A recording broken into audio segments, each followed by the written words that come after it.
యేసు దేవుని కుమారుడిని క్రీస్తు అని నమ్మి మీరు నమ్మునట్లును నమ్మి ఆయన నా మందు జీవం పొందినట్లు నేను వ్రాయబడి ఉండదన్నాడు. కనుక క్రీస్తు యేసునందు జీవము పొందుతారంట, నీ ఆత్మకి జీవం పొందుతారంట. క్రీస్తు యేసునందు నీ ఆత్మకి జీవం పొందాలంటే ప్రభువైన యేసుక్రీస్తు వారిని దేవుని కుమారుడని నీవు విశ్వసించాల్సిన అవసరత ఉంది. ఆయన పరలోకం నుంచి దేవుని యొద్ద నుంచి పంపబడిన వాడై ఉన్నాడని నువ్వు విశ్వసించాల్సిన అవసరత ఉంది.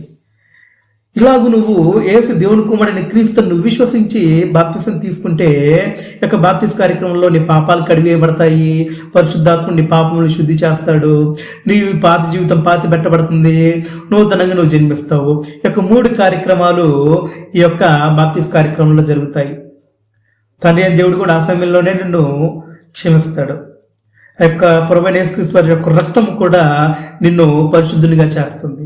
ఈ యొక్క బాప్తిస్ కార్యక్రమంలోని ఇవన్నీ కూడా మిళితమై